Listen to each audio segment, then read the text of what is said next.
পৃথিবীর সবচেয়ে বিপজ্জনক গান, যে গান কেড়ে নিয়েছিল 100-এর বেশি মানুষের প্রাণ। তাই এই গানটি বহু বছর নিষিদ্ধ ছিল।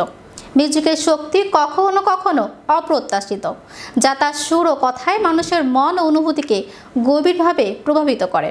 বিস্তারিত থাকছে ডেস্ক রিপোর্টে। পৃথিবীর সবচেয়ে বিপজ্জনক গান, যে গান কেড়ে নিয়েছিল 100-এরও বেশি মানুষের প্রাণ। তাই এই গানটি বহু বছর ধরে নিষিদ্ধ ছিল। মিউজিকের শক্তি কখনো কখনো অপ্রত্যাশিত, যা তার সুর ও কথায় মানুষের মন ও অনুভূতিকে গভীরভাবে প্রভাবিত করে। কিছু গান এমনও রয়েছে যেগুলো শোনার পর মানুষ একেবারে চূড়ান্ত সিদ্ধান্ত নিতে বাধ্য হয়। এক নজিরবিহীন ঘটনা ঘটেছিল 1933 সালে। একটি গান কি কখনো মানুষের মৃত্যুর কারণ হতে পারে? পৃথিবীর সবচেয়ে বিপজ্জনক গান এটি। বিশেষ করে ব্রিটেনের এবং আমেরিকার মতো দেশে এটি রেডিও এবং পাবলিক তালিকা থেকে সরিয়ে দেওয়া হয়। যে গান হয়েছিল মৃত্যুর কারণ। শুনতে অবাক লাগলেও পৃথিবীতে এমন একটি অদ্ভুত গান রয়েছে যা শুনে 100-এরও বেশি মানুষ মারা গেছেন। 1933 সালে মুক্তিপ্রাপ্ত গানটির নাম গ্লোমি সানডে। হাঙ্গেরিয়ান সঙ্গীত শিল্পী রেজো সেরেস রহস্যময় এই গানটি রচনা করেন।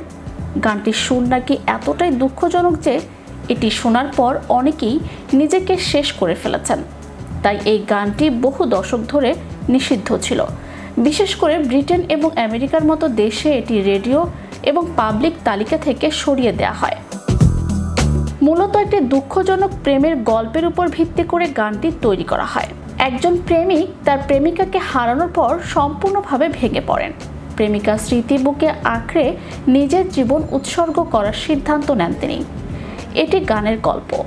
গানটির সুর এতটাই করুণ এবং গভীর ছিল যে কেউ এটি শুনলেই বিষণ্ণতায় ডুবে যেত। জানা যায় গানটি প্রকাশের সঙ্গে সঙ্গেই হাঙ্গেরিতে আত্মহত্যার ঘটনা বেড়ে যায়। স্থানীয় প্রতিবেদন অনুসারে এই গানটি শুনতে শুনতে কেউ কেউ তো জানালা থেকে ঝাঁপ মারেন, আবার কেউ কেউ বিষ খেয়ে আত্মহত্যা করেন।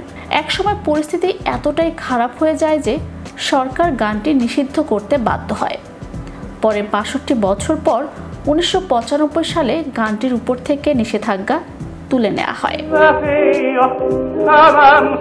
চ্যানেল ইউরোপ, বিনোদন ডেস্ক।